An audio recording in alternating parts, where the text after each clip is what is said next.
Ladies and gentlemen, welcome back to another edition of the Dead End Sports Podcast.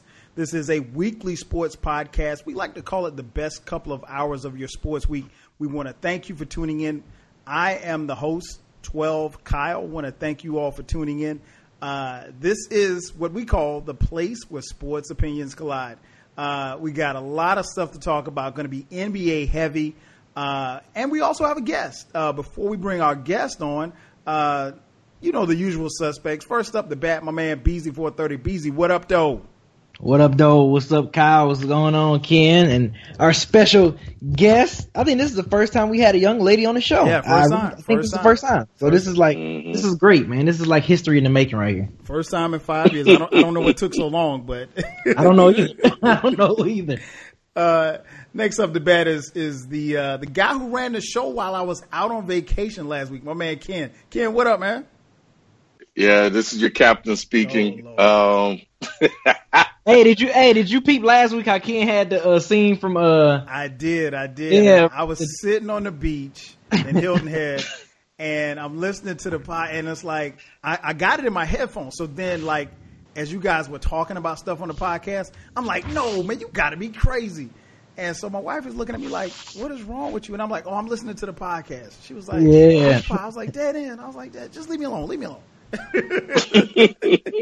So I listened to all of it, man. It was great job, and Q as always does a good job filling in, man. So yeah, Ken did his thing, and I think you guys did a good job of keeping Ken in check. I know you kept hitting me up too, like, man, keep Ken in check. Yeah, you got to keep him in check, man, because he goes in these tirades and stuff, man, and he's just out of control, man. But what's going on, Ken? Chilling, man. Head spinning with all of the news that's coming out today, man. I think the NBA is doing a great job of turning themselves into a sport that's like year round. And that's what we're like in the midst of seeing happen. They're trying to be like the NFL. Oh, definitely. So, it's almost like it's a 24/7 news cycle. Also, as I mentioned at the top, joining us is for the first time our guest host. She is a friend of the show. And as B mentioned, the first young lady to join the Dead End Sports Podcast. She is an actress, and if I'm not mistaken, she's also here in ATL as well. Ladies and gentlemen, welcome Miss Starlett Hill. Starlett, how you doing? I'm great. Happy to be here. I'm so excited to be going back and forth with you guys. I think it's going to be a lot of fun. Definitely. Well, as I mentioned before, it's the place where sports opinions collide, so don't hold back on your opinions.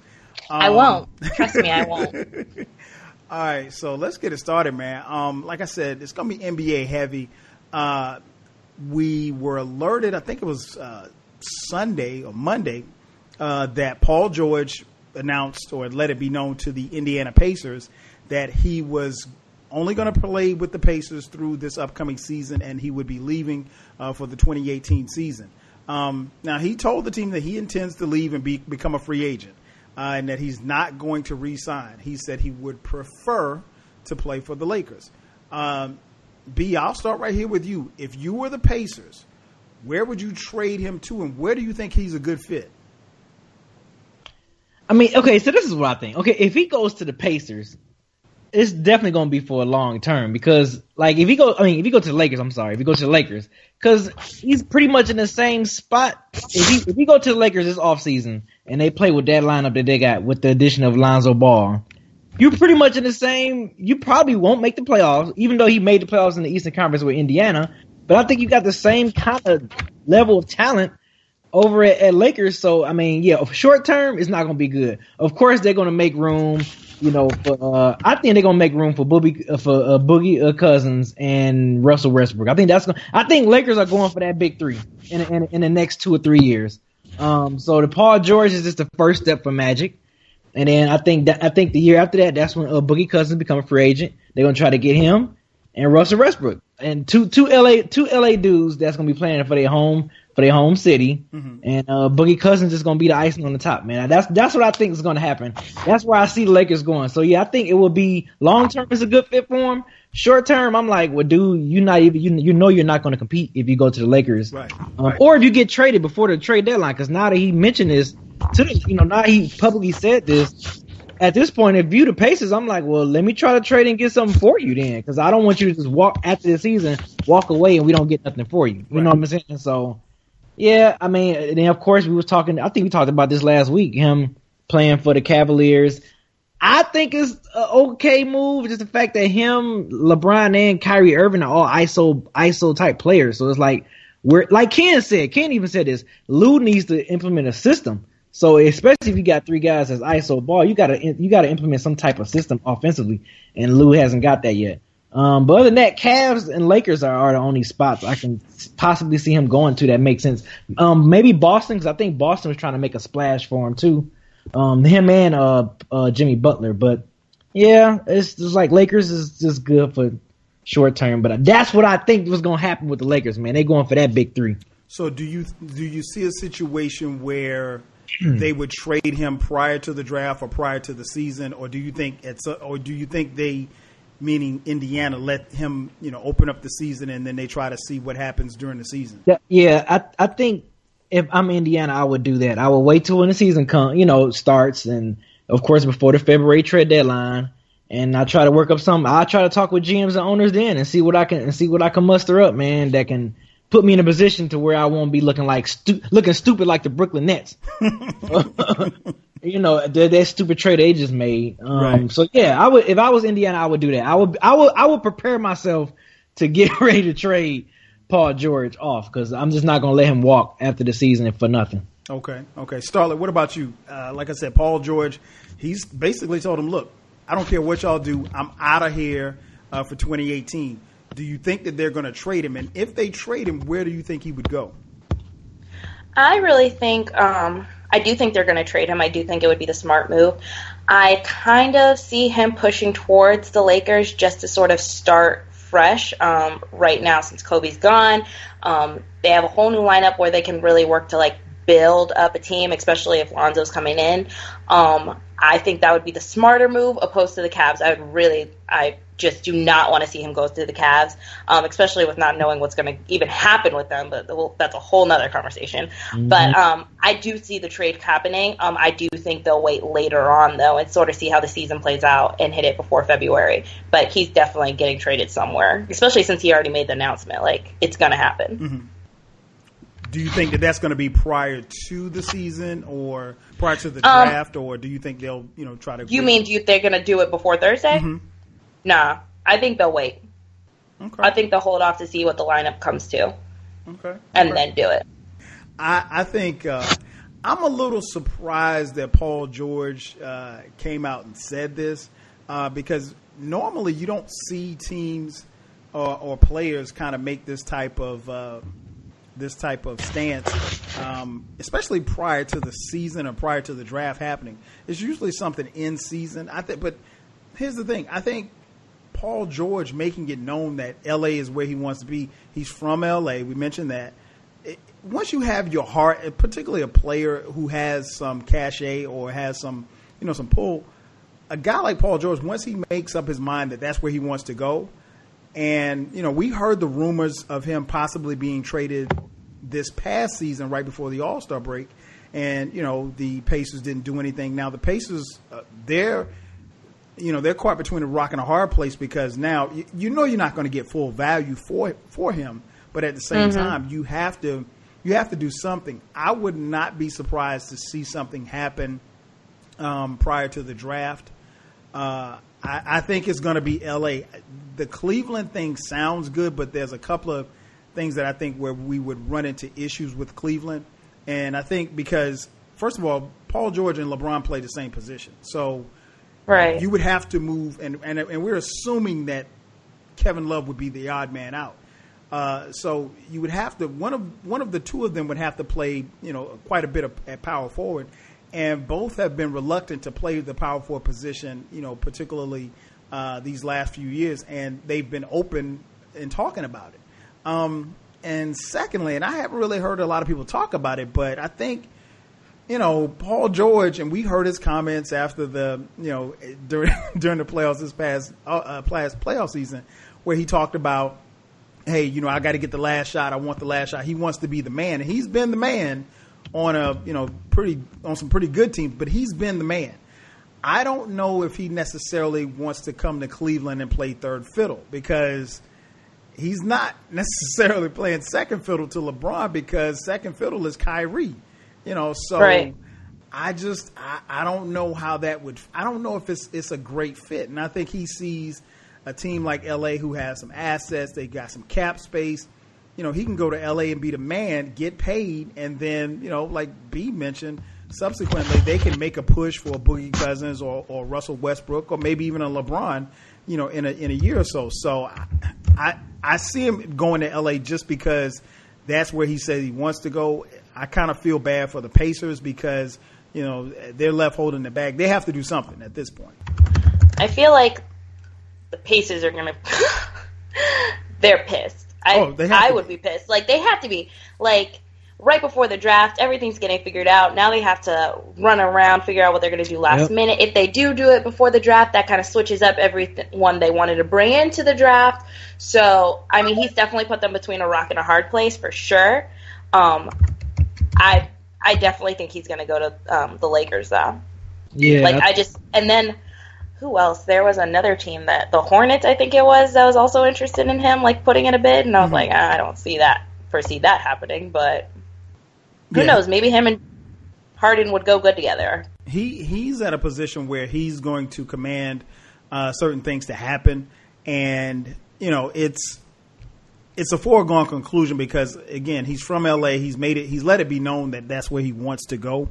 Let's just say they could make the trade with Cleveland. Do you really want to? I mean, Kevin Love only has 2 more years left on his contract. Do you want to pair him with the Miles kid and kind of rebuild? Jeff Teague is going to be a free agent. Somebody's probably going to pay him a lot of money to get up out. So they're really going into a rebuilding phase. As you all know, Larry Bird just stepped down as the GM. President. So, it's a lot of holes to fill. Man, I completely forgot about that. I forgot about stepping down. Yeah. Man. Yeah, Indiana about to be, they stuck in a rock and a hard place. Right. Oh my God. They're going to have to completely rebuild. Yeah, they're going to have to, because I don't know. I forgot what Montiello's contract is looking like. I think he might be up for a re-sign. I think next season. So, yeah, man. Ooh, Indiana about to be jacked up. So yeah, you're right, Starter. I think Indiana pissed that he made that announcement. Right, yeah. Right. Especially just like coming out there and saying it. And where is the pace? Like, where is Indiana in the lineup for the draft, anyways? Like, what number pick do they have? They're definitely going to be outside that 16 because they made the playoffs. Unless they got someone else's like trade, from I mean, big trades are being made as we speak. So who knows what they're doing? Like, if I was them, I would start trading up so that I could get a closer, like a higher draft pick. Yeah, they better start with this. The perfect time to start willing to dealing. Now that you know what your superstar player is going to do, right? You better start willing and dealing at this point. No doubt. Also joining us is the homie FIFO. FIFO, what's up, man? FIFO, what's up, man? Yo, what's good? FIFO, we're just getting started, man. We got Starlett on the line with us as well. And Ken mysteriously dropped off. I think he just texted us and his computer crashed, so he'll be back on in a second. But B and Starlett and I were just talking about this Paul George situation. So I'm gonna throw it to you, man. Paul George basically told the Pacers, hey, I'm out of here in 2018. He said he would prefer to play with the Lakers. If you're the Pacers, where would you trade him, and where do you think he would fit? Man, obviously a player of that caliber could fit anywhere. He's definitely a superstar in this league. From the Pacers' perspective, if you're going to kind of blow it up a little bit, you got to get some talent in return. Before Larry Bird left, he said that the Pacers market is not a market that you can just completely blow up. They're too small of a market, so you definitely have to give some value in return. That best value is going to definitely be Cleveland with Kevin Love. There's not going to be another player that you're going to get in return. Other teams are definitely going to want to give you draft picks, but I don't think you can get better talent than Kevin Love. So to me, I think it works on both ends because Cleveland needs another perimeter defender if they think they're going to beat Golden State and possibly keep LeBron James in Cleveland. So I think it's a good move because you have a rental in Paul George. LeBron technically is a rental. And then you have a trading chip in Kyrie if you just don't win. and those two guys decide to leave. Right. So I think it's a win-win scenario for both teams. The only problem is that Indiana's also going to want picks. Of course. And the Cavs don't have any picks to give. And they don't have any picks until 2021. So they're going to have to get a third team involved to get Indiana the type of young assets that they're going to also need for this rebuild. He's made it clear, man. He wants to go to L.A. If I'm Indiana, what do I do with him? Yeah, I mean, if he wants to go to L.A., I'm trying to move him to L.A. and get what I can in return for him. And that makes the most sense. Paul George is a unique talent in this league, and people forget how great he actually is. Like, he has KD level talent, and he will be a great fit on Indiana because on Cleveland, because number one, we know the offense won't just disappear when LeBron goes on the bench. And he's a far better, superior player than Kevin Love. He can get his own shot. He can score damn near on any defender out there. You literally, when he's on, can't stop him. We've seen this guy go absolute berserk against Miami and against a lot of elite teams. And he wants to be the man. And that's what you want. So if you're LA, that's the kind of guy you want coming to your organization. You want a guy with that Kobe mentality coming to your organization. And with Magic there to mentor him, it just makes sense. So if I'm the Pacers, I'm going to honor this man's request. And in return, I'm going to get draft picks back because I need to rebuild. And that just makes the most sense for me. Now, I would love to see him go to Cleveland. Right. But Ken, I don't – yeah. Well, from the Lakers' perspective, are you really giving up the number 2 pick to get Paul George when you could just sign Paul George because you have the cap space? No, I wouldn't do that. But if I'm Magic, I'm not giving up the number 2 pick. I have the leverage. And I think that's what they've been reluctant upon. Exactly. So I don't think that the Laker move is going to happen, at least not via trade. You'll just trade him to Cleveland for Kevin Love, who may or may not want to be there? Like Larry Bird said on his way out, Indiana's not a market that you can completely tank. You're going to need to get some value in return. Who else is going to be able to provide you better value, player for player, than Kevin Love? And he's going to be there 2 years minimum. And if he doesn't want to play, right, or he's not playing well, you can still flip Kevin Love for future assets to another team that may want his services. So to me, Kevin Love is the better play because you have him for a little bit longer. But then if you're Cleveland, though, why would you make that move when LeBron could possibly leave next year? You still need a guy to build on. So not only will you lose Kevin Love. Oh, I guess you must have not heard what I said. So No, I came on late. Okay, so it's a win-win for Cleveland because LeBron is technically a 1-year rental as well, right? Him and Paul George. So if both of those guys move, you can also trade Kyrie, right, and get future assets in return and just blow it all the way up.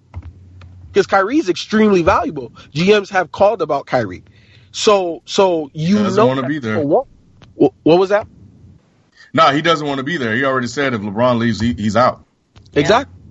Can you blame him?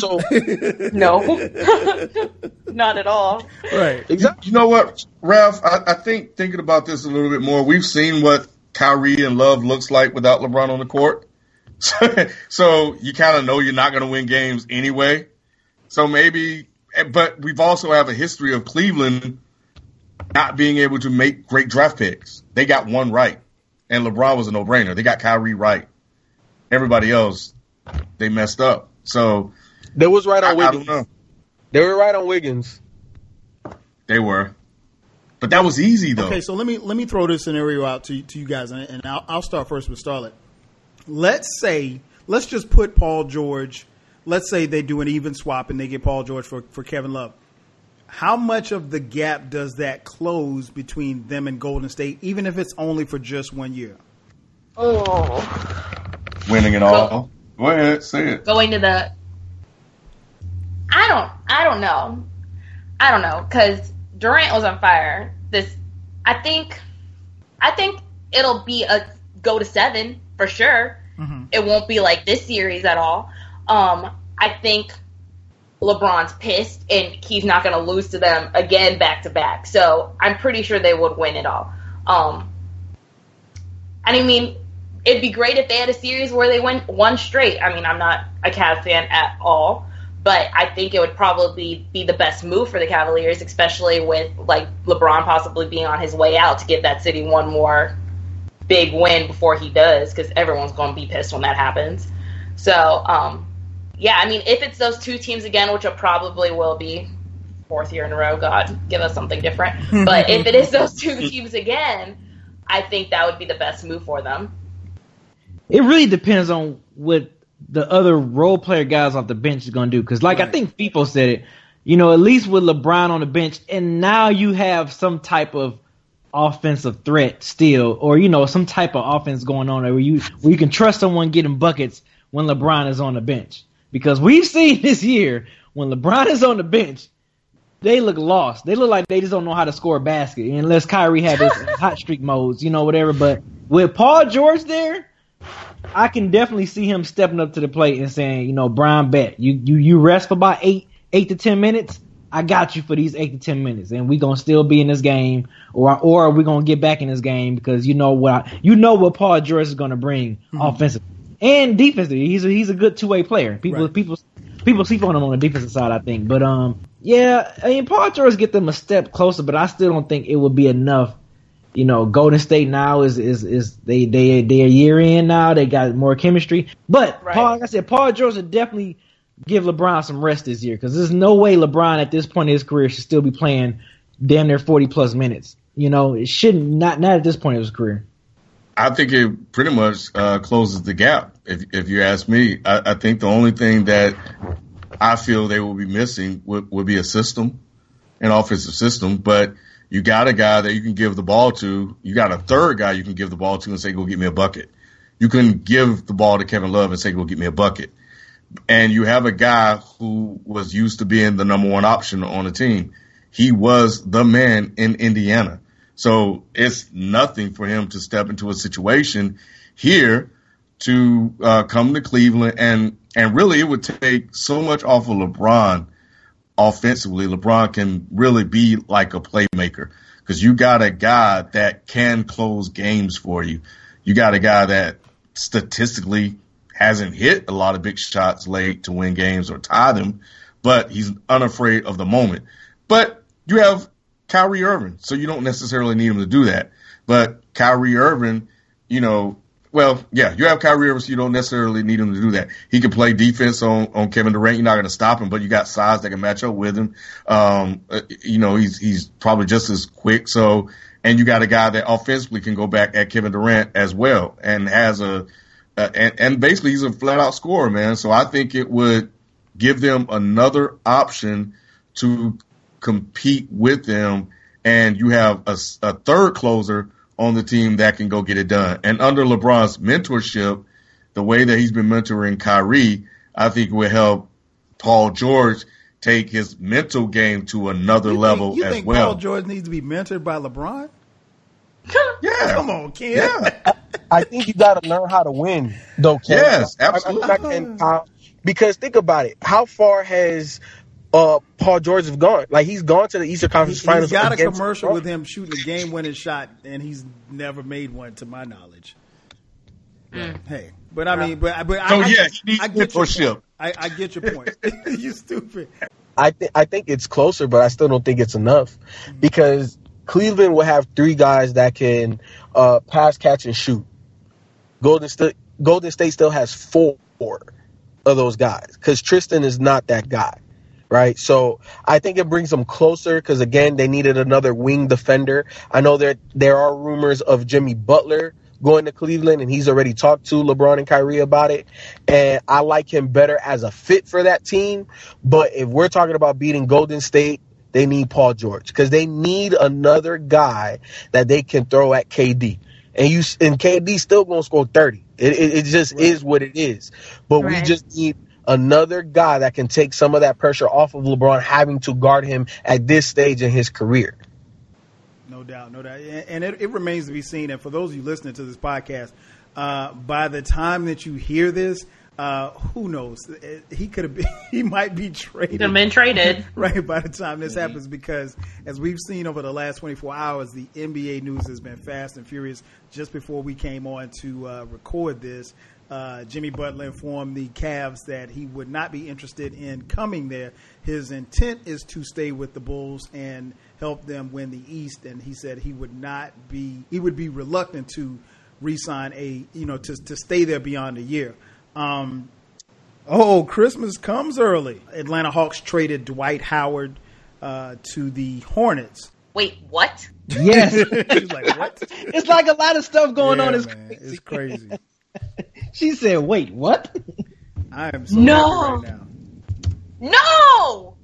Yes, Dwight Howard is not an Atlanta Hawk anymore. One season. But that was like a 5 second. No way. Trade him for fish heads and rice. You tripping? They did. They traded him for the 31st pick to the Hornets for Miles Plumlee, Marco Bellinelli, and the 41st pick, according to published reports. So good move, Kyle. I've defended Dwight Howard here and there, but this guy's a serious cancer. And he is. He is. I don't think he understands what he has become. Like, I think he still sees himself as that guy, and you're just a guy.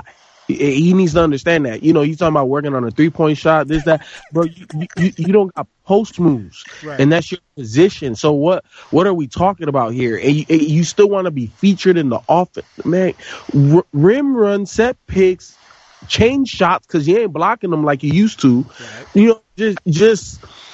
He's just a cancer. And I think by getting rid of him, and Kyle said he's not a Dwight Howard fan, so anything that we get back, but the Plumlees are good big men, right? We know that they're solid. And when you system like the Hawks, you don't need a dominant like big man. Obviously, you need a focal point of the offense, but what is it? Mason? Who I can't remember which Plumlee they got. I'm sorry, but he's gonna do exactly what Coach Bud needs him to do. And then they also got Marco Bellinelli. Like, he's a good shooter. It was Miles Plumlee. And, now they got Marco Bellinelli. He's a good shooter. Not great. Used to be, one of the top tier, but he's at least decent. He's serviceable. He's going to get you minutes. And then you still, you drop 10 spots in the second round. So it is what it is. Like, it's cool. It's a good move. You got rid of a cancer. And whenever you look at trades and it looks kind of one-sided because Dwight Howard still is a big name, it's other reasons outside of basketball. So for them to get other things back for that, it's the cost of doing business.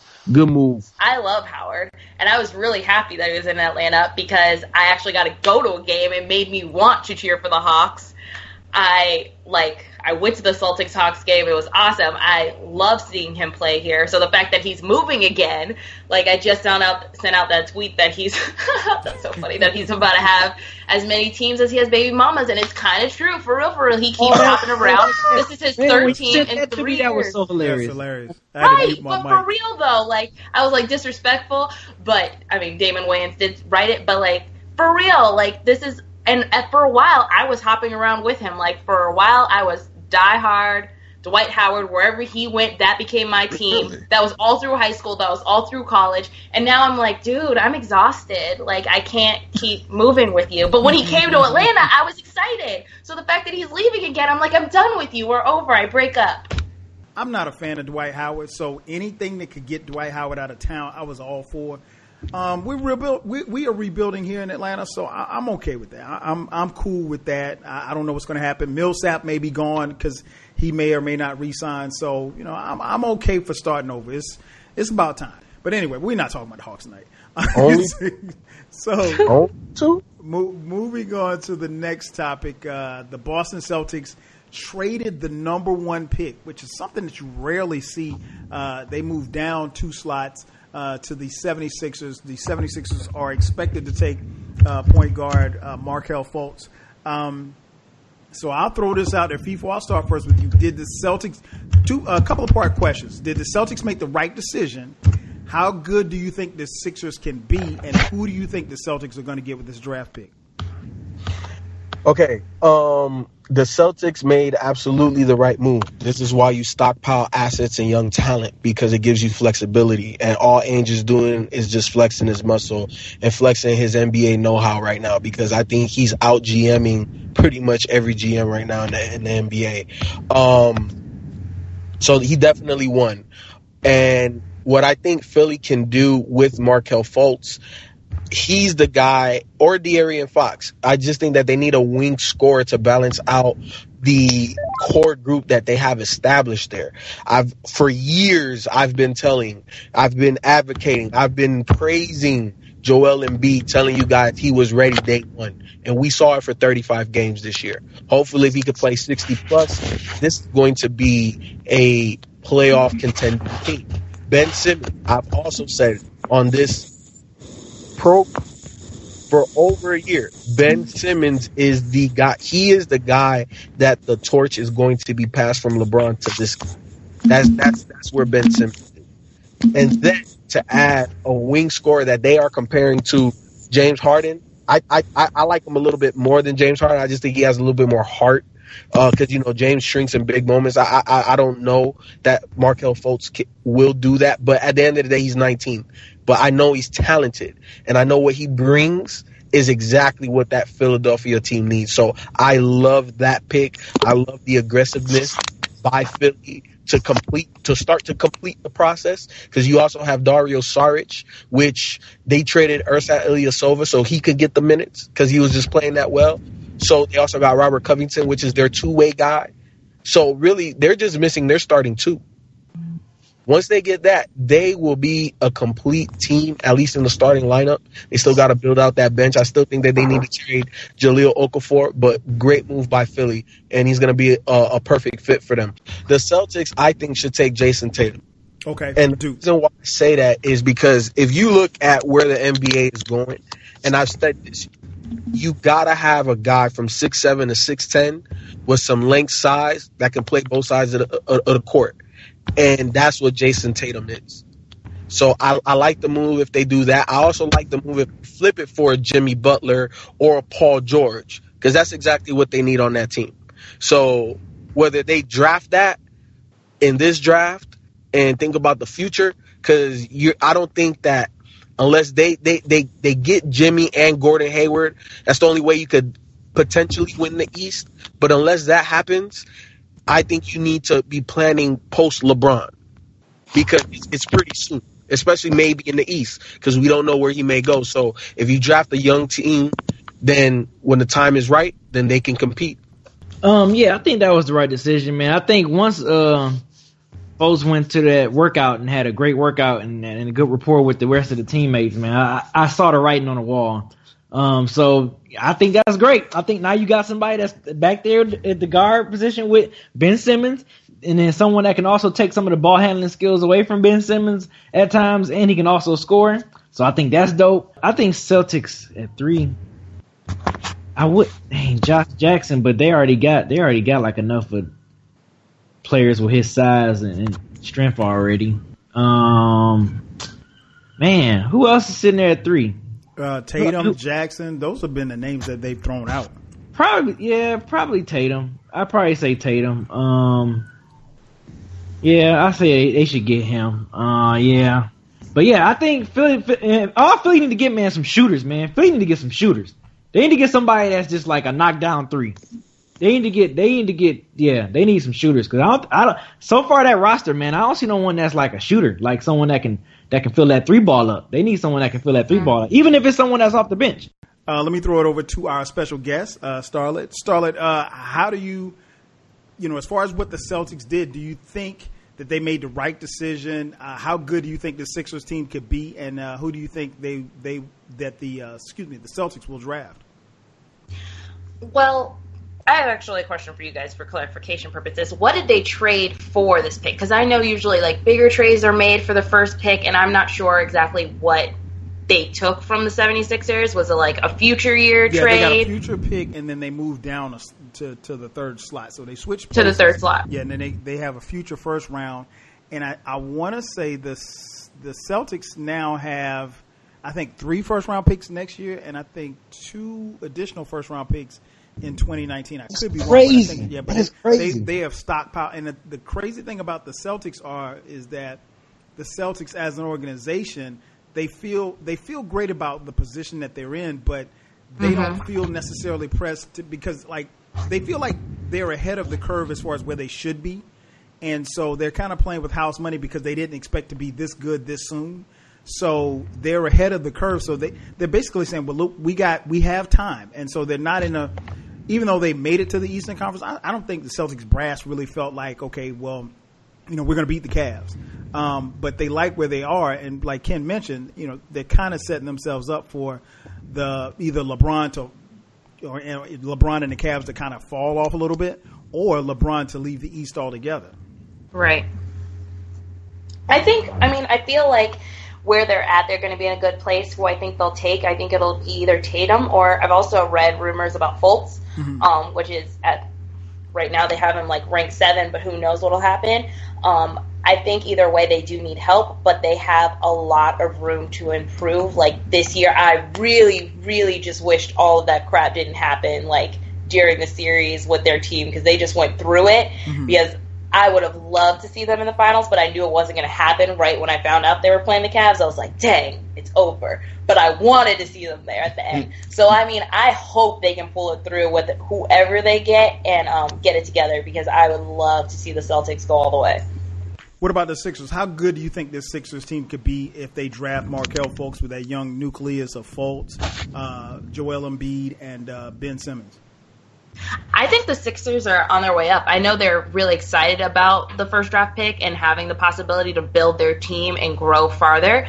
I think right now they're in a building period, so their mind is on the future. They know they don't have it right now, but they're planning and they're working towards getting it together. So I think they'll be in a good spot. I think they're going to get Josh Jackson. Okay. I think that's going to be the guy that they want, and it's part of the reason why they made this move. Reports were coming out. They liked, him or Tatum. But, if you can trade down and get him and then get assets in return, then why not? Do I think it was a good move? Absolutely. I don't think it was a good move. You got assets in return, but I think they're protected assets. And on top of that, from everything that I've seen, well, I've seen a couple of things, but I've seen people kind of say that Josh Jackson was the real deal, but I've seen a lot of people say Fultz was the real deal.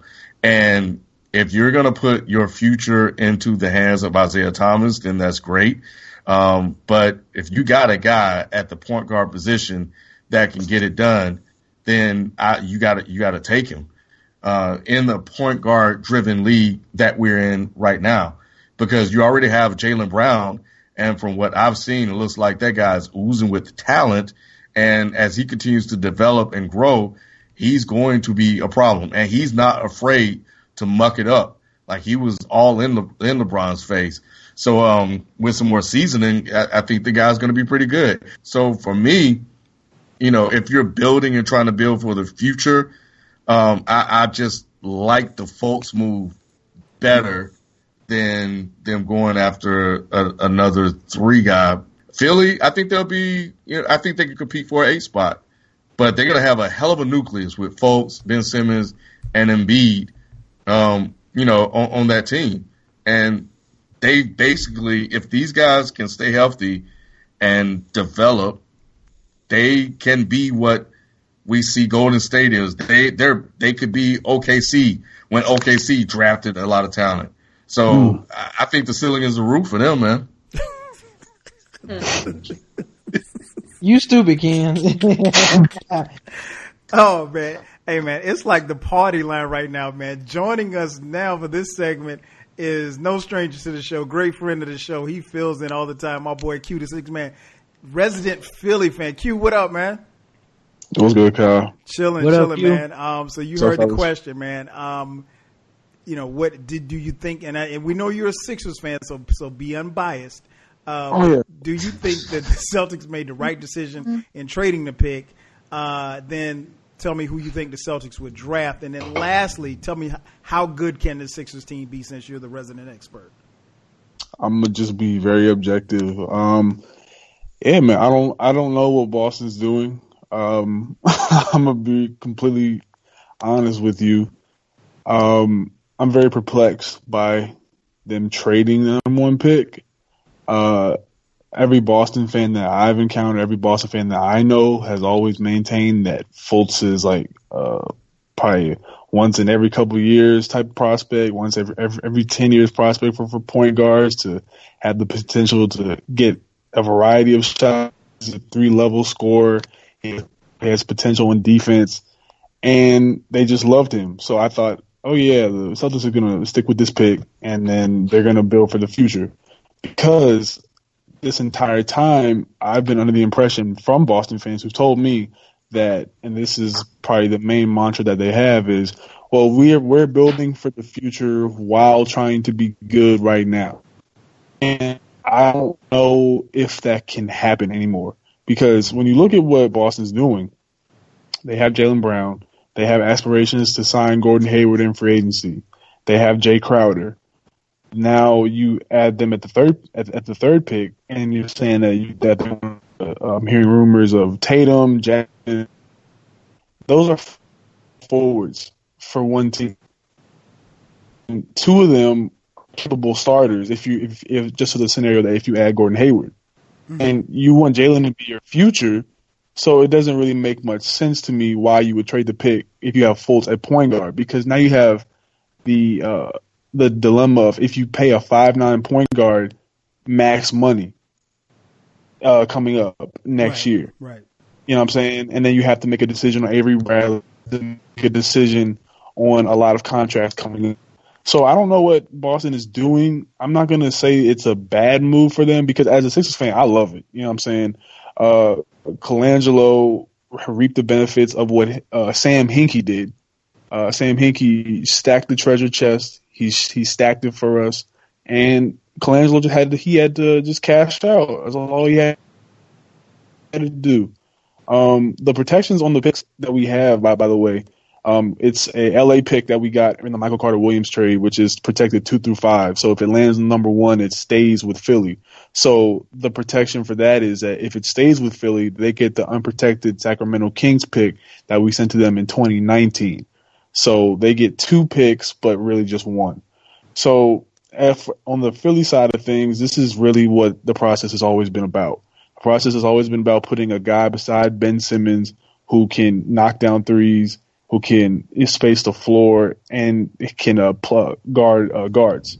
Because if Ben Simmons being 6'11", almost 7 feet now, it's going to be hard for him to stick with guys like John Wall sometimes. So you have to put the point guard, like a combo guard of Markelle Fultz at tenure on him.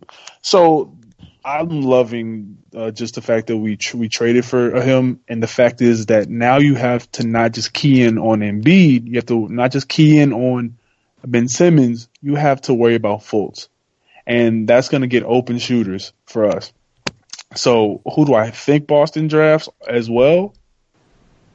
In my opinion, they should trade down again because I would just take Dennis Smith from NC State. Okay. That's who I think they should draft. Who will they draft? They'll probably end up taking a guy like Jason Tatum.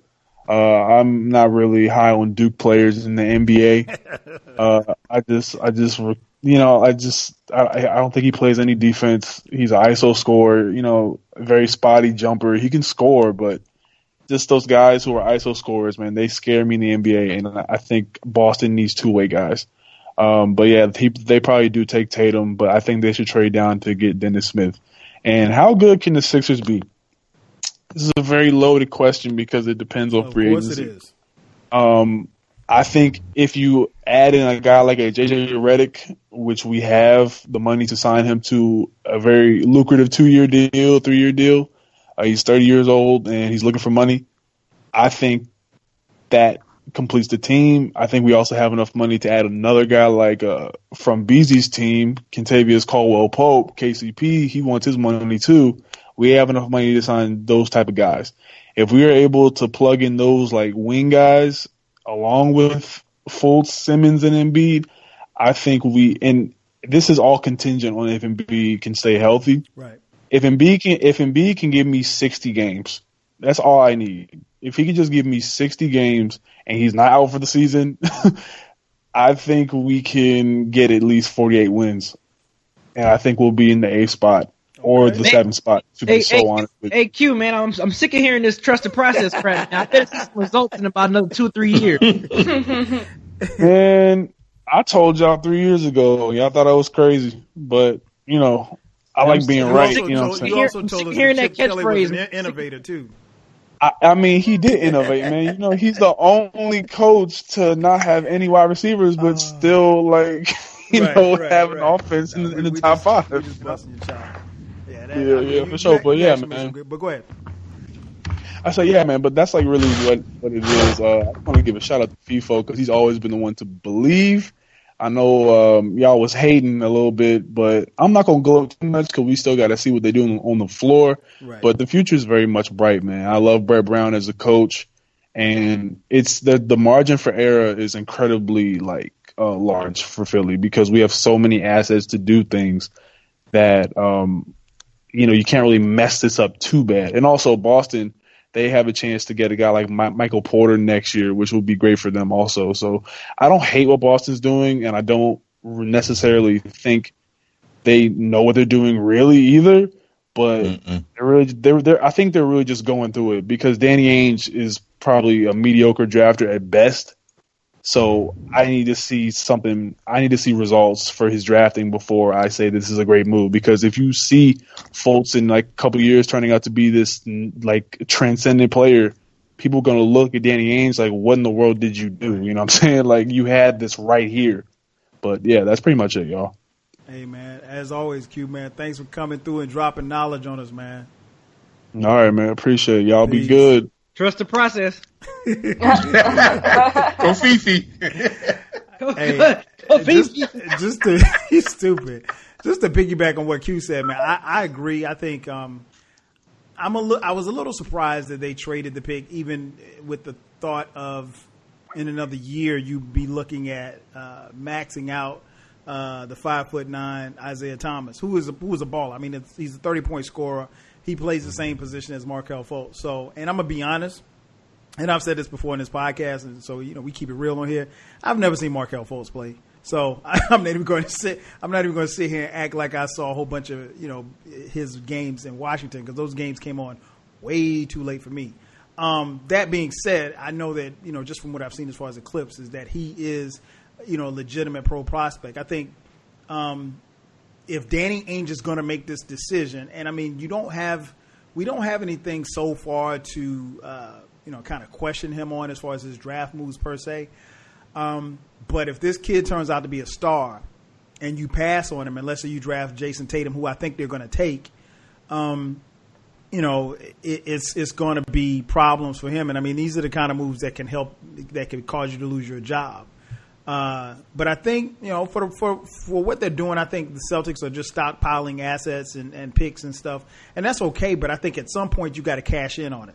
And they're doing it slowly but surely. And as I mentioned at the top, I think it's based on where they are, where they think they are as a franchise. So I'm okay with that. I think, like I said, ultimately, I think they're going to draft Tatum. As far as the Sixers, I think this team, if healthy, could be very scary to be as young as they are. Now, I won't go as far as Q saying that they're going to win 48 games and make the East and make the playoffs. But the thing that concerns me is that when you look at Markelle Fultz, if I'm not mistaken, he had knee injury when he was in school at Washington. Ben Simmons didn't play last year, foot injury. And we all know, Embiid. He's been in the league. I guess this is his third year, and he's only played like maybe 60-something games. Stay off those rap stages. So it's health, and I mean, like, it's not cool to be young and have these kind of injuries. And yeah, they you can get around that kind of thing, but a big guy to have foot problems, and we talked about it before in this podcast, if this guy stays healthy, I mean, sky's the limit. He is a bona fide all-star probably for the next 10 to 12 years. But he's got to stay healthy, and that's the key thing. So we'll see how it plays out. I think if nothing else, and FIFA, correct me if I'm wrong, but Simmons and Embiid won't be playing in Summer League, correct? You are correct. They are not playing in Summer League. So we won't get a chance to see them until next preseason, but put them on your radar. It's kind of hard to tell what's going on in Cleveland. As we mentioned at the top, the general manager, David Griffin, has been fired, or his contract was not renewed. He actually will no longer be an employee after June 30th. He got fired. That's what that means. Yeah, and he, ironically enough, he got fired while trying to work on this Jimmy Butler deal. Now the Cavs have released a statement, or at least in the circles, that said that David Griffin wanted more money, and Dan Gilbert, the owner, was just like, "Nah, we're not paying you any more money." And what's interesting is that David Griffin is one of the, if not the least paid GMs in the league. They have the highest. The Cavs have the highest payroll in the league, but they don't pay their GM basically, according to as much as other GMs in the NBA make. Nonetheless, and I text you guys this. I found this move to be strange. For one, they didn't notify LeBron about it. Not that Dan Gilbert. I don't know how. I mean, at this point, we don't know how many conversations LeBron and Dan Gilbert actually have. But from the outside looking in, Griffin seemed to be the in between Gilbert and LeBron. And so with that piece being gone, I don't know how much interaction, or if there will be any interaction between Dan Gilbert and LeBron James. And keep in mind that in 2018, LeBron James is once again a free agent. We started hearing rumors not long after the confetti dropped a couple of weeks ago for the finals that LeBron could possibly be eyeing L.A.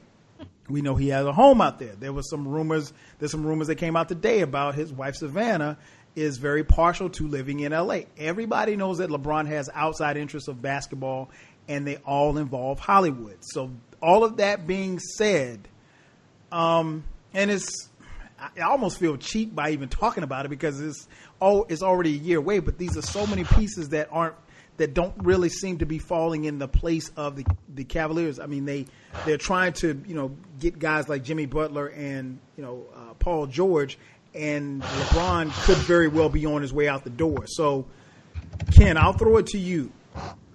What do you think is going to ultimately happen? And more importantly, if LeBron left, how do you think the city would react? Well, first of all, let's this is a hot mess.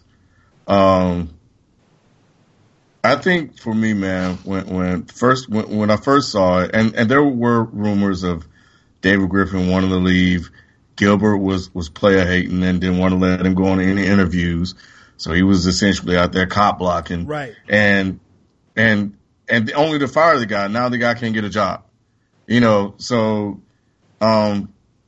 that's messed up and that's jacked up, but that seems to be the kind of guy that he is. Mm-hmm. I think that for me, I think he knows that it's over. It's over, man. And he didn't want to invest in Griffin post LeBron. And Cleveland is about to enter a post LeBron era. And Kyrie has spoken up and said he wants out. They're more than likely probably will trade Love if they're going to make another go for it. And, Griffin, I guess, essentially don't want to be caught like he was last time.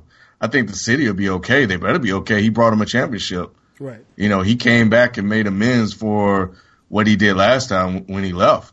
So him leaving actually turned out to be a benefit to them in the end. So I don't think they'll be upset.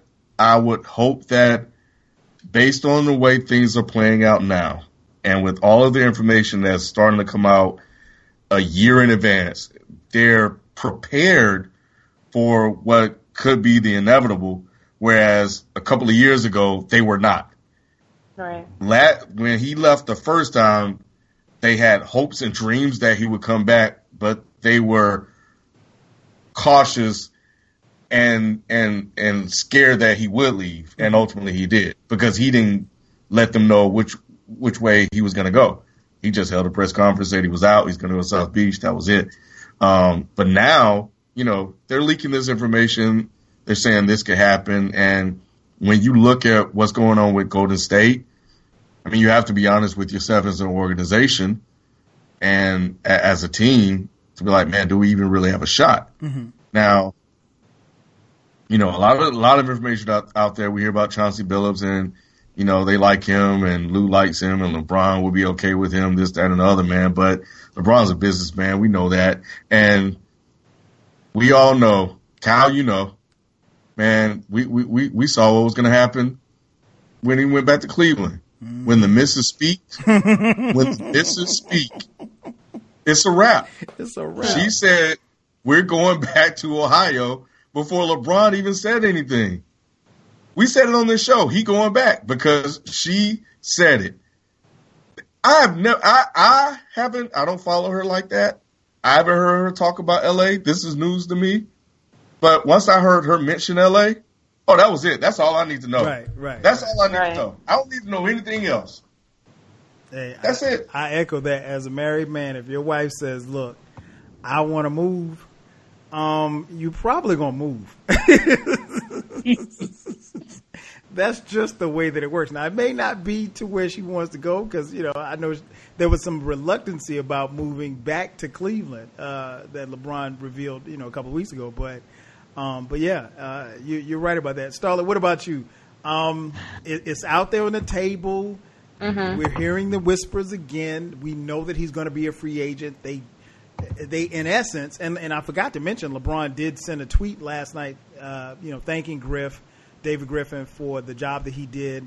And I think his tweet said something like, if no one else appreciates you, I did. Like, and of course he's subtweeting, David, he's subtweeting the owner, Dan Gilbert. Of course. So my question is, do you think that he will? And also, how do you think the city of Cleveland would react if he did?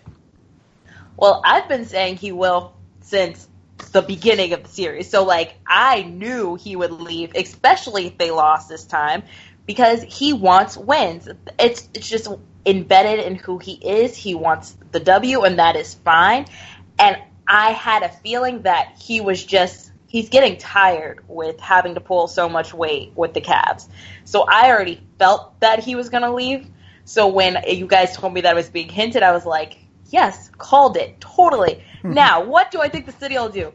I think the city will be extremely mad all over again. I feel like they really want him to be like Kobe. I do. So? Wow. I feel like they would want him to almost be like Kobe and just stay. Like, please just stay with us. Like, Cleveland has almost made LeBron their god. And yes, he is giving them warning. It's not like last time. He's doing things much better this time if he does decide to leave, which he will.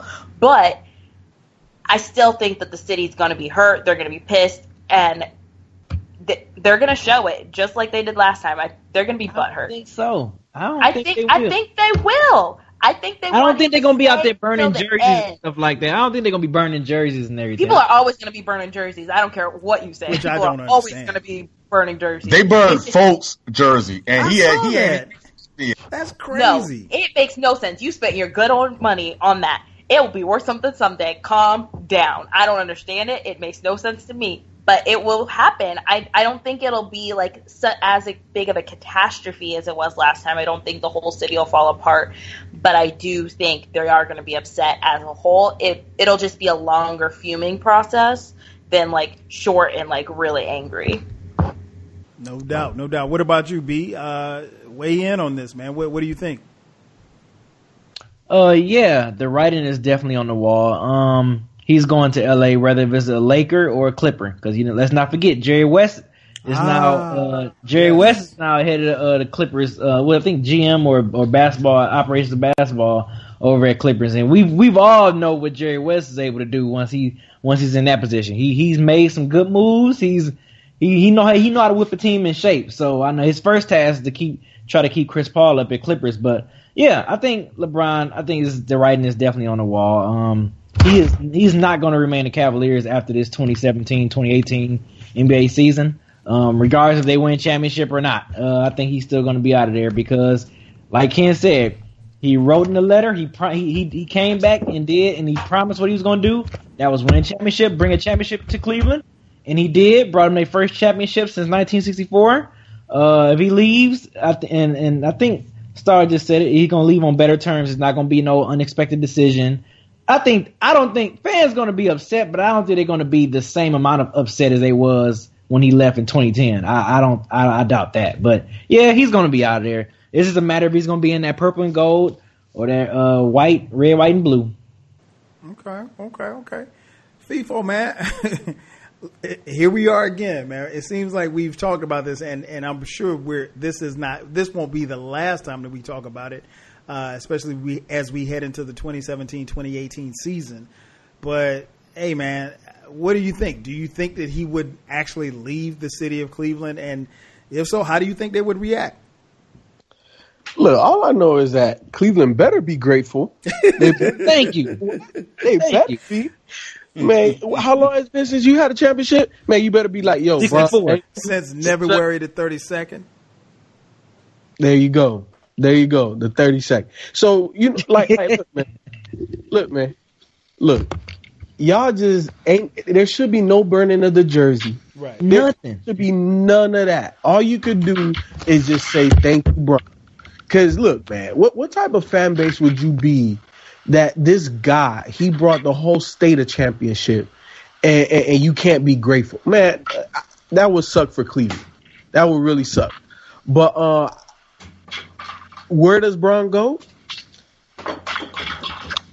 I think he needs to go out west. Mm-hmm. I think he should go play for Pop. I think that's whoa. I didn't what? Pop? Okay. I think here's the thing. Right? Like, of course, LA sounds nice, but at the end of the day, you gotta win the chip. Right? If LeBron leaves the East, the West is going to win championships for the next 10, 15 years, right? Or how long? Favorite to. They're going to be favored to win for at least the next 8 to 10 years. They're going to be favored to win. So if Bron goes to San Antonio, he's not going to lose any more finals because if he doesn't beat Golden State Warriors, he won't make it. But if he makes it, it should be a cakewalk, shouldn't it? So you get to play under Greg Popovich, which is the best coach. You get to play with Kawhi Leonard, a guy that can definitely guard Durant. And you already know Pop is going to turn nothing into something. You're going to draft somebody that's going to be like, wow, I didn't know you was going to be this. Just like he did with Kawhi, just like he did with everybody else that he's had through that organization. Right? So I think San Antonio, from a basketball perspective, will be LeBron's best move. Okay. I did not hear that. I didn't expect that answer. Okay, you got some points there. But FIFO, FIFO, can you imagine? Because has the Clippers organization ever won a championship? No. Nah. Can you imagine like what that do?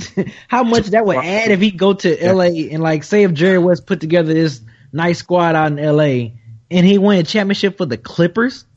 That would be kind of nuts. That would be kind of crazy. Like just for him to add that to his legacy, you know what I'm saying? Brought Cleveland championship. Now you went to Clippers, you went to the step brother of the Lakers, and you won them a championship. Like that'd be crazy.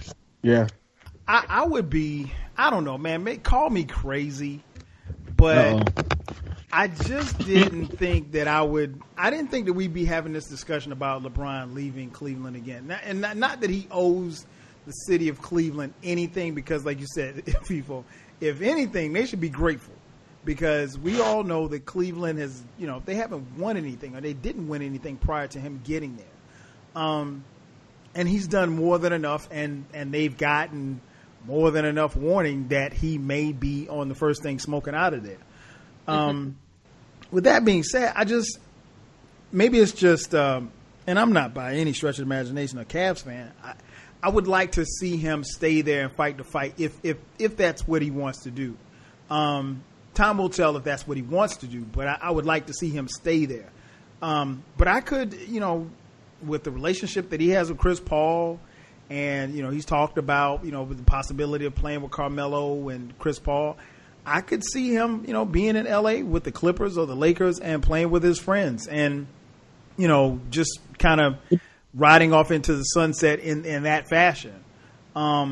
It's still the Banana Boat Crew. Yeah, with the Banana Boat Crew. It's, to be honest, it's still a little surprising to me though. But with the dysfunctionality that's going on with the Cavs right now, I mean, at the end of the day, can you blame him? I mean, like, they don't have a GM in place.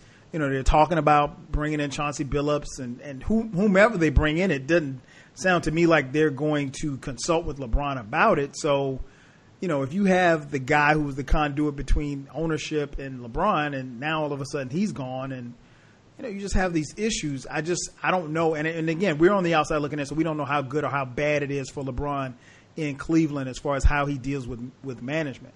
How the city should react, I'm pretty sure the city's going to lose a lot of money. But they should be grateful. Nonetheless, they should be extremely grateful because, he's made them relevant. And no matter what happens, even if they never win another championship, the one that they got is special, because they beat the all-time greatest regular season team. And they did it in comeback fashion. And that's something that, even the most diehard Cleveland fan will be able to tell their kids and their grandkids about what they witnessed LeBron James do. So, they don't have a reason to be mad. And they damn sure shouldn't be burning anybody's jersey or getting upset or taking down murals. Because not only has he done a lot on the court, but he's probably done more off the court than he has on the court. With his scholarships that he's paying for kids to go to college and things of that nature, his donations and things of that nature. I mean, like, his list of accomplishments off the court will one day supersede what he's done on the court. So he's talking about opening charter schools and things of that nature. So, you can't. And all of this is being done in Cleveland and Akron, Ohio area. So, you can't be mad. You can't be mad. You have to kind of just tip your cap and thank him for the years that he gave you, and hopefully, he comes back that one day and retires as a Cav and, have his jersey hanging in the rafters and the whole nine. But you can't be mad. You just can't be mad. You are listening to the Dead End Sports Podcast. This is a weekly sports podcast. We like to call it the best couple of hours of your sports week. This is the place where sports opinions collide. I am your host, 12 Kyle, joined by my partners in crime, Beezy, FIFO, and Ken. And tonight we have a special co-host, Starlett Hill. Speaking of LeBron, LeBron had somewhat of a war of words with your man Draymond Green. LeBron said that, according to him, he had, quote, never played on a super team. Draymond Green took the microphone at the parade ceremony when the Golden State Warriors won their title just last week. He chastised LeBron by saying, LeBron, quote, created the super team. So FIFO, I'll start right there with you, man. As far as super teams, man, do you think that, because this is somewhat of what we've talked about for the better part of this podcast, who can we get? Who can you put here? Which guy can go there so that they can form up a formidable task to take down this Warriors team? So in essence, we've kind of been talking about super teams. If you're putting a guy here or a guy there and taking this guy here and putting him there, do you think the super teams are here to stay? Super teams were here from the beginning. What are we talking about? I think that this is the biggest misconception about NBA basketball. There has always been super teams. The difference is that now the players decide which teams are going to be super. That's the only difference. You mean to tell me that those Boston Celtics teams of Larry Bird were not super teams? Was that not a super team to you? Mm-hmm. Were Magic Johnson's Lakers not super teams? Those were some super teams. So it's been here for forever. Just now the players have more control of their destiny and where they decide to play. That's the only difference. But the thing is that we have not seen the amount of talent on one team that Golden State possesses, because the NBA game has evolved and it's different. And all of these old heads talking about, oh, you know, we would have swept them. Look, man. Look, man, these boys got some talent out here. But LeBron did not create the super team. The super team has always been here. I think LeBron created the decision. Now, what are you going to decide? I think he made it in vogue to take the bull by the horns and be like, nah, that's not what's going to happen. I'm gonna sign a short-term deal with some options, and I'm gonna always keep it open, because that keeps you in the leverage position. And LeBron, we know him as a shrewd businessman, and he's taking his NBA career in the same way, where almost every other basketball player is going to sign the long-term deal for the most amount of money. That's not Bron's MO. Mm-hmm. So, you know, at the end of the day, super teams have been here, man. And now they just decide. The players decide. And I'm okay with that. It's better for the NBA. These have been the highest rated finals since, I want to say, Michael Jordan finals. That is correct. So, you know, like, it's great for the NBA. And now look at all of the movement that were happening in the summertime. The NBA is owning this time right now.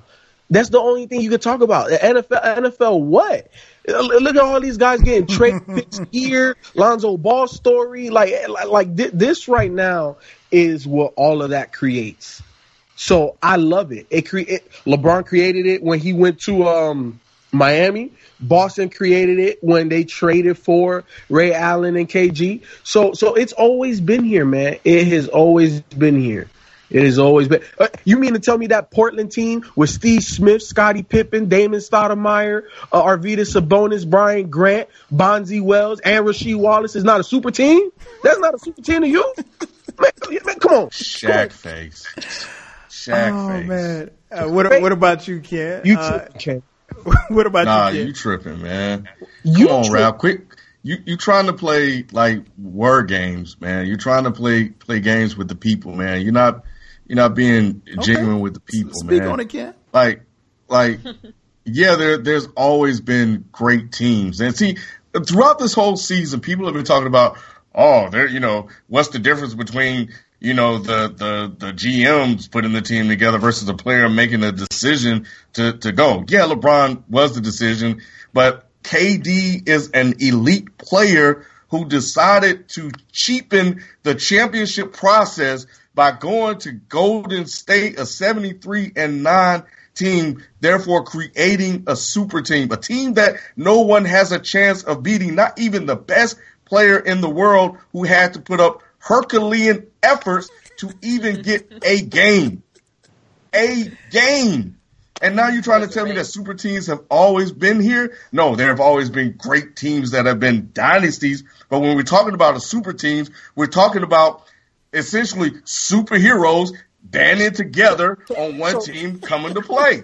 They're great individually. Superman, Batman, Green Lantern, Wonder Woman, Wolverine, the Hulk, the Thor, Captain America. They all have their own DC to Marvel. They all have, I noticed that. Because they're all superheroes. They all have their own individual movies, but you know what happens? They come together to be a super team when they're the Avengers or the Justice League. That's the difference. And other things. Wait, hold on. So by your logic, the only super team ever is these Golden State Warriors. No. Dwayne Wade and Chris Bosh were ballers. I disagree with what LeBron is saying. LeBron flat out lying. Okay. LeBron don't want to take blame for getting his ass kicked in the finals. That's all it is. He's trying to deflect. Everybody's trying to deflect. And that's what he's trying to do. Bro, you created the super team. This is you. He didn't create. All right. I got him, people. I'm sorry. I got he didn't create the super team. Boston did that when they decided to go out and make all, when they KG, because somebody had to Paul Pierce had to get on the phone with KG and Ray Allen and be like, yo, look, we need to make this happen. And then it happened, and they were demolishing everybody. Okay, B. Quit lying to the people, Ralph. B, What about you, man? Super teams. Do you think that they're here to stay? And do you think LeBron has ever played on a super team? Yeah, LeBron played on a super team. Yeah, I mean, to FIFO's point, see, and it's funny you mentioned it, FIFO. I was watching. I'm pretty sure I don't know if everyone watched the Lakers, the 30 for 30. Yeah, I saw that. Lakers versus Celtics. Yeah, the difference is back then. Yeah, GMs were they were the head honchos when it came to because like when Red Auerbach, how he was like moving and grooving to like get certain picks or like get certain trades to get players there, man, like that people didn't think that were gonna pan out, and Red Auerbach saw that. Like GMs were really GMs back then. Like they was really orchestrating teams, put together the right pieces together for those teams to be dynasties or win multiple championships or whatever. Where like now, like people said, players are starting to be in control, and I think a lot of people are so used to, people like myself or Ken or whatever, or my other friends, so used to seeing smart GMs make smart moves, and and making the right moves for their teams, so their teams can be successful for multiple years and not just a 1 year pan out thing and let it go. Now this year now in the current NBA, we're seeing more teams saying, hey, look, no, I want to go there, I want to play there, or I want to play there, or I want to play there.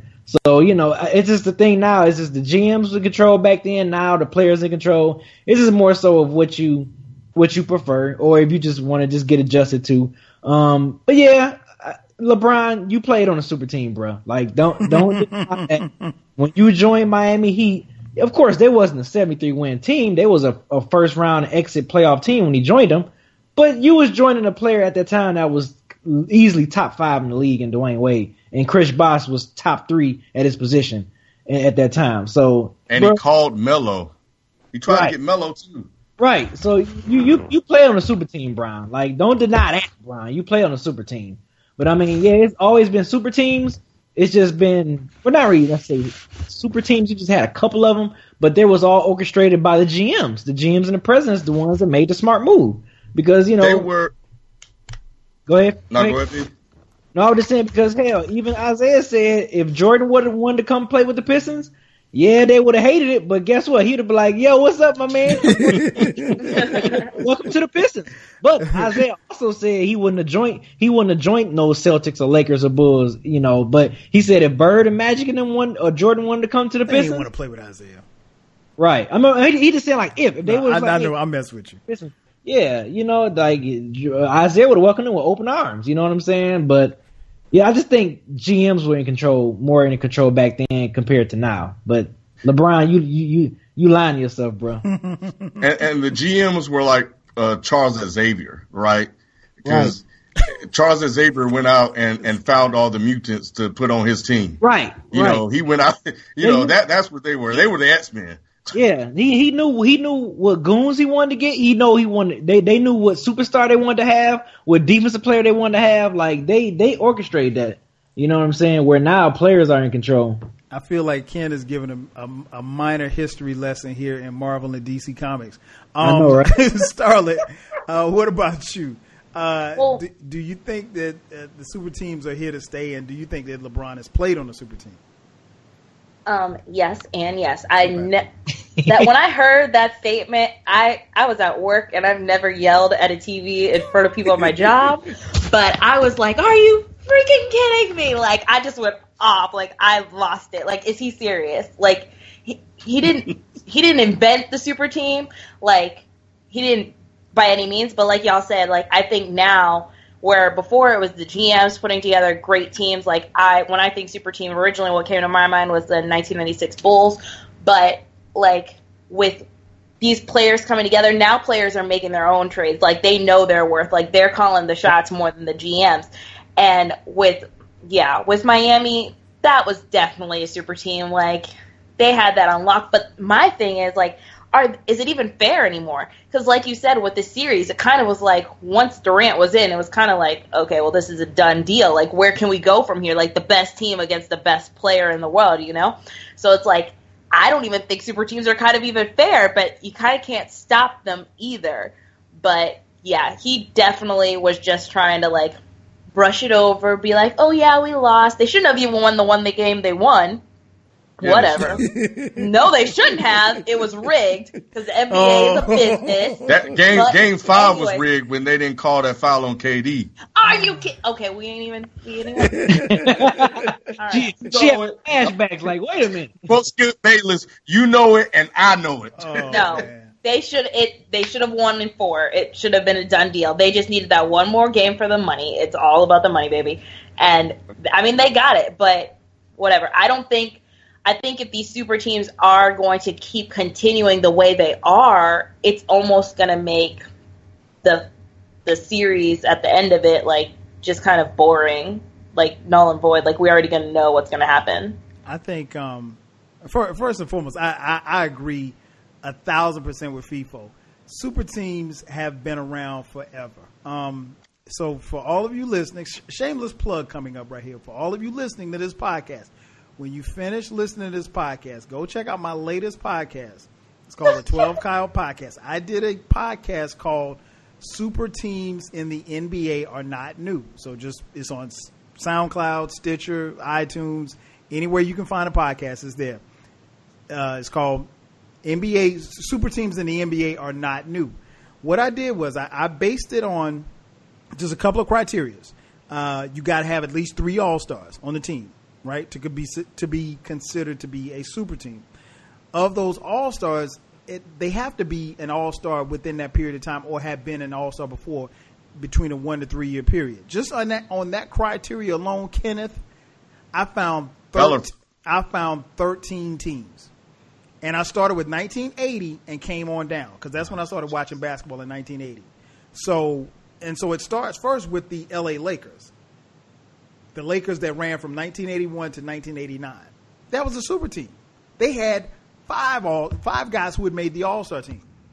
So, and there's no knock on it. Now, like FIFO said, the difference is nowadays, the players are making the decisions. And that's why the question about LeBron is very intriguing as far as 2018, because for all we know, LeBron could be making phone calls right now to CP3 and Carmelo or whomever. Hey man, I'm really looking at LA next year. Why don't you come play with me? I mean, like we've heard the rumors and it's pretty much been confirmed about how Draymond Green was openly recruiting Kevin Durant during that 73-9 run. And they're playing against him and he's openly recruiting. He's not doing it, in front of people, but backdoor channels. These guys, they hang out together. They're friends. They kick it like that. So I agree 100% with FIFO. So go and listen to the podcast. I give you 13 teams that were super teams, and one of which was the Miami Heat-led, super team that LeBron had. So, and I've even a funny thing in doing some research for the podcast, I saw where Golden State fan tried to make a case that this current team was not a super team because 3 of their 4 All-Stars were drafted by the team. Now that's rare. Most teams don't draft this kind of talent, So to Golden State's credit, yeah, they did draft Curry, they did draft, Draymond, they did draft Klay Thompson. But come on, man, you went from 73-9, and then you got the second best player in the league. Now, like Starlett said, it's almost to the point where it's not fair to some degree. Right. But super teams they're not going anywhere. And like FIFO started by saying, they've always been here. We just didn't call them super teams, but those 80s Celtics, there's even a couple of super teams that I name on the podcast that you probably don't even consider to be a super team, like the 94-95 Orlando Magic. So listen to the podcast. I make some compelling cases for all of these teams being super teams. If you have an issue with it, hit me up. I'll be more than happy to defend my point. But super teams are here to stay. And LeBron is crazy. And I think he's deflecting if he thinks that he doesn't play. I mean, he's on a super team now. With the ratings being as high as it is, I think, like FIFO said, nothing's going to change. I mean, Paul George is setting himself up to where he can either be in a place where he can recruit guys to come. I mean, we've seen it happen. We've seen Kobe do it. We've seen, the greatest players do it. So, it is what it is. I don't think it's necessarily bad for basketball. The players, while they have a little bit of leverage, they're going to use that leverage to their advantage. Whereas I think players 20 years ago may have had some leverage, but they couldn't use the leverage the way that these players are doing it now. These players are smart. They know how much money they're going to make. They know where they want to play. I mean, we talked about it earlier. LeBron has interests off the court. He wants to one day become an owner, but, I guess in his immediate retirement, he wants to take over Hollywood. And, I mean, he's done well thus far, having, only a small foot in the game. So, these players, they are very much business savvy. So, I'm not mad at them for wanting to maximize their marketing potential, because keep in mind, at some point, LeBron James and the likes of him and Kevin Durant and Steph Curry, they're going to go from being these great players that they are to, average players. That's just, time takes that over. So you have to maximize the time and the efforts, and guys are trying to win rings. Guys are either trying to win rings or get paid, or both. Mm-hmm. So you guys are driving me crazy. You guys know what context that the word super team is being applied here. But Ken, I came up with 13 teams. 13. But that's with not at least 3 All-Stars, Ken. But that's not how they're defining super teams today. Like you said, they didn't call them super teams. We're talking about super teams in the context of players of today, of superstars of today, going to play with each other on one team. That's the difference. That's why they're calling them super teams. Not that these great teams didn't exist. Not that these great teams that had via trade or via draft didn't acquire players that were all-stars that turned into a super team. We're talking about the players making the decision. What Raph talking about when it was like the decision. The decision here is the key. It's the key element in which we're defining super team. But what's the end result, though? The end result is you're playing on the team, right? But but we're talking about how the teams are. The difference is not the results, but the means and how the teams are crafted and put together. Okay, so then that goes back to Beezy's point. It's either the GM or the players. Call them super teams. That's why they didn't call them super teams back in the day. They didn't call them super teams because there wasn't social media to come up with this kind of dumb stuff. Right. Oh, y'all tripping. This stuff was said in the barbershop. It's just, everybody didn't have, 20,000 followers back then. There was no social media. So now you can come up with the definition for it. Go ahead, FIFO. So why aren't those other squads not super teams? Because when I hear the word super team and the way they are applying it to teams today, they're applying it to teams that have superstars that were superstars on other teams that have carried their teams, that have come together for one common goal, not drafted, not put together by the GMs, that made a decision to get on a team. Like Golden State, before they got KD, they were not a super team. KD going to that team turned them into a super team. Minnesota, Minnesota turned into this great super team. They had 3 All-Stars part of KD. They were a super team. They had 3 All-Stars, but KD turned them into a super team. Wait, hold on, Ken. So we weren't calling Golden State a super team before KD? I think we were. So I don't remember anybody saying that. We need to pull out the tape. Before they got KD. Ken, wait, hold on. How do you explain 73-9 and not being a super team, Ken? How do you explain that?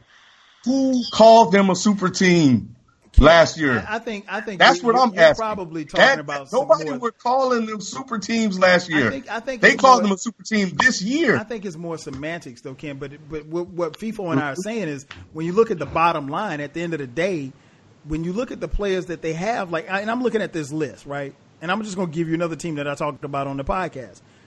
The 96-99 Rockets. That team had Charles Barkley, a former MVP, Scottie Pippen, Hakeem Olajuwon, and Clyde Drexler. Those are 4 Hall of Famers. That was a super team. Now, was somebody calling them in 1999 a super team? No, because nobody had thought of this crazy term to give them, but that's what they were. And what did they get? Nothing. They didn't win a championship. They went 57-25, 41-41, and 31-19 in the strike-shortened season. Hey, yo, B, didn't your Detroit Pistons get Adrian Dantley? Wasn't he an MVP of the NBA? They did, but I don't think. I think that team only. I think that team only had 2 All-Stars at the time. So by my definition, I wouldn't qualify them as a super team, only having 2 All-Stars in Dantley and Zeke. But nonetheless, I mean, you know, they were a great team. But yeah, if I'm not mistaken, he was a former MVP. And this does include your Miami Heat, Ken. The D Wade led Miami Heat. I'm not disagreeing with that. Okay.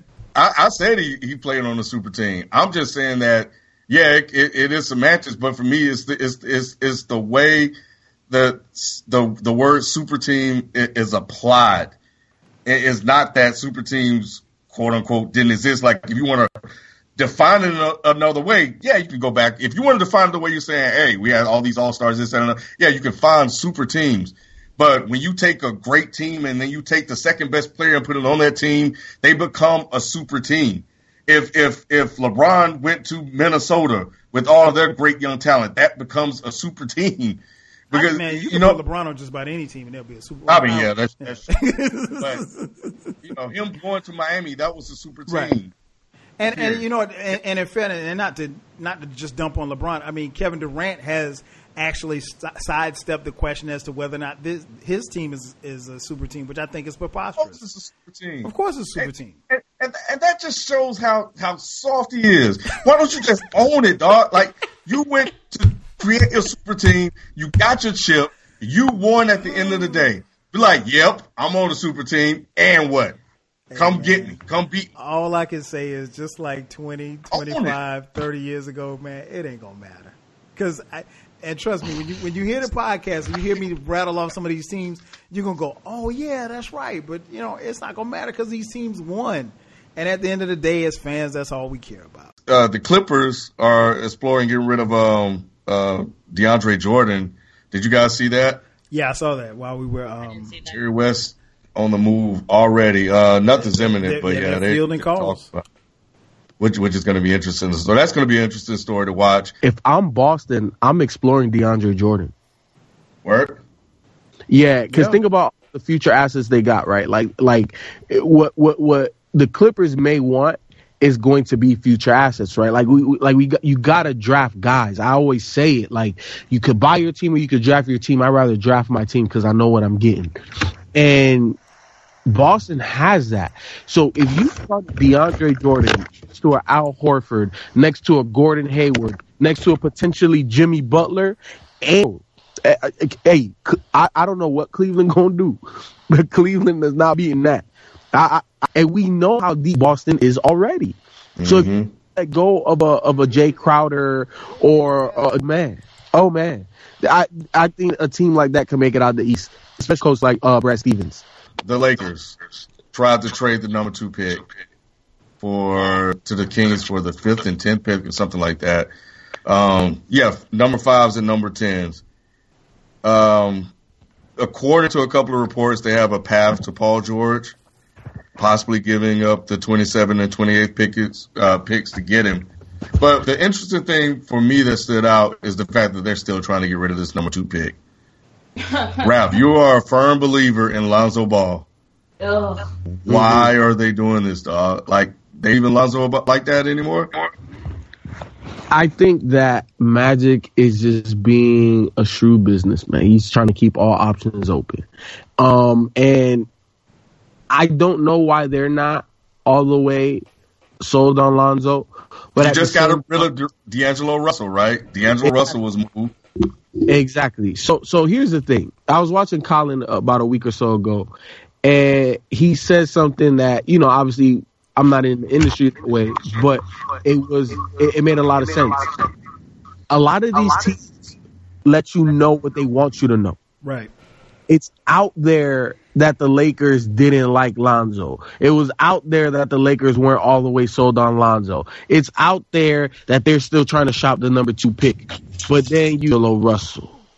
Mm-hmm. So actions and words, huh? So I'm gonna go by the actions, man. You're not gonna get rid of a point guard not to draft a point guard. That don't make no sense. If you don't draft Lonzo, right, or if you go another route, it is what it is. But you don't trade D'Angelo Russell and not thinking about taking another point guard. That's all I'm saying. Moving on to our final topic, man. Big major boxing news went down this past weekend. The date has been set. Conor McGregor and Floyd Money Mayweather are set to battle and duke it out, man. It's coming up in August. The boxing match is set. Conor McGregor from MMA fame and the semi-retired Floyd Money Mayweather, who is undefeated, will dance in the square circle, man. So you got a guy who fights, I guess, if you want to call it, for a living, and a boxer. Starlett. Yes. Do you care that this fight is happening, and how do you think it's going to go? I care so much. Really? Oh my gosh, I cannot stand Mayweather.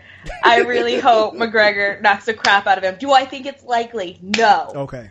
Do I think Mayweather will destroy him? Probably so. Okay. Just because I feel like McGregor's going to want to go for those illegal moves. Like, it's in his nature. Like, boxers, they're used to, like, putting their face forward so that, like, the hits are less of an impact. McGregor's going to be like, why is he giving me his face? And, like, elbow him. It's going to happen. And they're going to get called. But, like, the way I see it is either way, this is a huge payday for McGregor. He would never make almost $100 million doing MMA. So you could beat me up for $100 million. I don't care. I'll take a hit from Mayweather. Like, you could beat the crap out of me. So, like, all I'm saying is I hope McGregor wins. I hope he takes him down. I don't think as many people care. I just really can't stand Floyd. So I was so hyped when I saw that this fight was coming up. But I do think it's going to be in Floyd's favor because it's what he does. So, it is what it is. No doubt, no doubt. What about you, FIFO? It's set, man. McGregor, Mayweather, man. Do you care that this fight is happening, and how do you think it's going to go? I honestly don't care. I'm happy for Mayweather and McGregor to make this money. It's bigger than Pacquiao money. So I already know that's how Floyd's thinking. I know that's why he agreed to it. So I'm cool with it. I think it's definitely going to be interesting. Am I going to watch? I'm going to watch because for me, pound for pound, Mayweather has been one of the best fighters I've seen fight. And for him to go against this guy, this MMA guy, Starlett's right. Like, his natural instinct is going to be interesting to see how he tempers that into being a boxer. You know what I'm saying? So let's say if I don't know, like, we know he got power. What if he does catch Floyd? This is so interesting. All I know is that I'm taking the odds on McGregor. I think they're 7-1 right now. Right. Everybody's betting on McGregor to knock him out. Yep. So I'm betting 200. I'm trying to get 1,400. I'm trying to flip something. Ken, what about you, man? Do you care about this fight, man? We talked before about it, and we didn't think it would actually see the light of day, but it's going down in the month of August, man. Do you care, and how do you think it's going to go? Well, I don't care about this fight. I don't care about Floyd dashing man Mayweather at all. I hope McGregor catches him and puts him out. 49-1 would be hella interesting. 51 would be kind of crazy, but it's easy to go, to get a win if you're going to stay in the court and put gloves up in front of your face and duck and dodge the whole round. But that's what he does. He got him to 49-0. I guess you can't knock the hustle. But either way, man, what I found interesting about this whole thing, though, is how we got from where we were to here. Mm-hmm. And watching this play out and watching the media and everybody have all of these debates and conversations and topics and just really hype this thing up to where we are today, to the point where it's actually happening. Almost to like when I'm thinking about it, I was like, man, did they already have this in mind and they just played everybody until they got it to where they wanted. You know what I'm saying? Like, For sure. it felt like For sure. they met in some back room. You know what I'm saying? So, I don't know, man. But yeah, I mean, I'll watch somewhere illegally, maybe on a Fire Stick or something. Our resident boxing expert, my man Beezy 430, man. Give us your take, man. Do you care, and how do you think this one's gonna go? The only fight I'm looking forward to is Canelo and Triple G. Right. You've been talking about that for a minute. This is one big huge circus, man. I do not. I'm like Ken. I do not. I watch this for free or something like that. I do not plan on spending $60-$70 to watch this. The hype is going to be more real than the actual fight itself. I mean, the hype of it, the whole anticipation of it, the fact that people really think that Conor McGregor can beat Floyd Mayweather is freaking insane. That's one thing. I can't believe people are really entertaining that thought. That oh man, Kyrie might have a chance. Oh man, oh my goodness, he can. No, he's not going to have a shot. I agree with Teddy Atlas, man. He said for Conor to even have a chance, he has to train for boxing for like 6 to 7 years in order to have a shot. Damn, This dude is coming out, and this is someone who's been in life of boxing this whole life. And he was like, for Conor to win, Conor has to train for 5 to 6, 7 more years to even have a chance against Mayweather. And this dude just coming out the octagon thinking he can beat Floyd Mayweather because Floyd Mayweather trash talked the UFC some years ago or whatever. So, hey, Conor, you want this fight? You want to step in this ring against Mayweather? And look what's about to happen, man. All you're gonna do is get schooled. It's gonna be a whole 12 round Mayweather picking him apart, boring, fest. So you think it's going that far? Yeah, it's gonna go a decision. Okay. And no one's getting knocked out. Mayweather's not gonna knock. I think Mayweather gonna embarrass him. I think he's just gonna embarrass him. Like how he embarrassed Canelo when he fought Canelo Alvarez. Like how he was just picking him. He was just picking him apart. Mm-hmm. And every time Canelo tried to get in and get aggressive, nope. So that's all that's gonna happen. Mayweather's just gonna be picking him apart. We just gonna be looking at it, laughing at it. Look how he catching him. Ooh. He's just gonna be catching him every time with them jabs. He's gonna counter the heck out of McGregor. Conor McGregor, because Conor gonna try to come in aggressive like how Ricky Hatton did, and look what happened with that. I mean, Mayweather was just countering him and picking him apart. So that's all it's gonna be. It's gonna be a Conor fest. That's all it's gonna be. Like I said, the hype is gonna be more real than the fight itself, man. The anticipation and the whole weigh-in and the whole promoting the fight, because Conor McGregor, he can promote the hell out of a fight, and I think that's another reason why Mayweather went with this too, because like people said, it's gonna be way more money he's gonna make them when he fought Pacquiao, and that was the highest at that time. So yeah, and then plus Mayweather don't have to do no promoting the fight. Conor McGregor gonna do all the promoting. So, facts. It's just circus, man. It's just one big circus. That's all it is. We all know the end result. So when it happened, people gonna be saying the same thing. Oh man, that was such a boring fight. Right. Oh man, he was no match for Mayweather. Why Mayweather make these dudes look so average? Look, it's just gonna be the same thing, the same story. So I'm just looking forward to Canelo and Triple G because I want to know what Triple G gonna do against a boxer / slugger. So in Canelo Alvarez. So that's all I'm looking forward to. I can care less about this Mayweather and Conor McGregor fight. No doubt. I think I don't know, man. I don't care. I stopped. I've never been a fan of MMA or anything like that. Definitely not a fan of Floyd Mayweather's. I respect what he's done in the ring, but I don't care. I think what fight was that we watched at your house, B? Was that Pacquiao? Okay, yeah. Pacquiao. I made a Picked promise. Picked him apart. Yeah, it but was just remember how we were sitting and we were like, "Oh man, his shoulder was hurt." No, BS. Pacquiao was throwing them flurries like he was 150%. But we would, because if he stopped throwing if he stopped punching it hurt even more. How come it wasn't an injury report then? Because he claimed that he heard it while he was training.